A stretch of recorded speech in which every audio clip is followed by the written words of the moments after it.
মাসখানেক আগেই সীমান্তের নরসিংহপুরে দুঃসাহসিক চুরির ঘটনা ঘটেছিল সোনার দোকানে।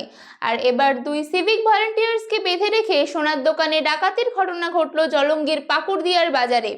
আর এই ঘটনার পর উদ্বেগ দেখা দিয়েছে ব্যবসায়ীদের মনে। তাদের দাবি, পরপর সোনার দোকানে এমন ডাকাতির ঘটনা ঘটছে অথচ পুলিশ কোনো কিনারা করতে পারছে না।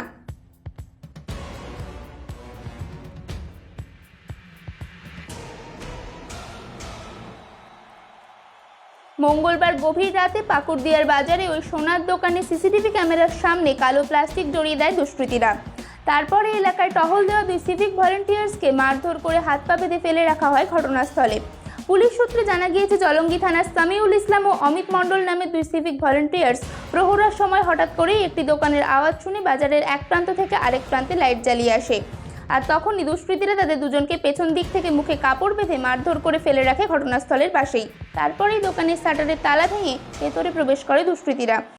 গত রাত্রিতে শেষের দিকে আমার বাড়ি পাকুড়দিয়ার বন্দেপাড়া, ওর বাড়ির পাশেই বাড়ি, তো আমার বাড়ির পাশে বাড়ি। ও কান্নাকাটি হচ্ছে, আমরা উঠে ওর বাড়িতে গেলাম। ওর বাড়ির স্ত্রী বললো যে আমাদের দোকান চুরি হয়েছে। সঙ্গে সঙ্গে আমরা বাড়িতে না ফিরে একটা গাড়ি করে এখানে চলে এসলাম। এসে দেখছি হ্যাঁ, দোকানের শাটার পাটার খোলা আছে। তা থেকে বুঝতে পারলাম যে রাত্রিতে একটা বিভৎস ডাকাতি হয়েছে এবং ডাকাটা খুব জঘন্য এবং এটা উদ্ধার করার দরকার। এটা আমরা অনুধাবন করছি, সেভাবে পুলিশ প্রশাসনকে বলছি। ঘটনার পর কোনো ক্রমে ওই সিভিক ভলেন্টিয়াররা থানায় যোগাযোগ করলে পুলিশ এসে তাদের উদ্ধার করে। যদিও ওই সোনার দোকানের মালিক কথা বলতে রাজি হয়নি। পুলিশের তরফে জানানো হয়েছে, ওই ঘটনায় ভরি দশেক সোনা ও কিছু টাকা পয়সা খোয়া যাওয়ার অভিযোগ দায়ের করা হয়েছে থানায়। গোটা ঘটনা নিয়ে তদন্ত শুরু হয়েছে। সিভিকের কাছেও তো কোনো অস্ত্র থাকে না, লাঠি থাকে না। আমার কাছেও যা, সিভিকের কাছেও তাই। হ্যাঁ, নামই প্রশাসন, তাছাড়া কোনো কাজ নাই। পুলিশের কোনো কাজ নাই এখানে, হ্যাঁ, কোনো কাজ নাই। না না, ওদের নিরাপত্তা থাকবে কি? ওদের হাতে তো কোনো অস্ত্র নাই, কোনো লাঠি, একটা লাঠিও থাকে না ওদের হাতে, একটা টর্চ ছাড়া। কখন দেখতে পেলেন, কখন যে সিভিকদেরকে বেঁধে রেখেছে? ওই সকালবেলাতে এসে দেখলাম, ওই থানা থেকে মেজবাবু এসে সব খরচা টসালো, কাঁপছিল, থরথর করে কাঁপছিল। কখন সেটা? ভোরবেলাতেই।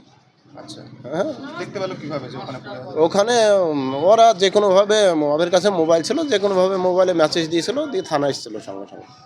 সুনিতা, মুর্শিদাবাদের সর্বকালের সেরা এবং ঐতিহাসিক বস্ত্র প্রতিষ্ঠান।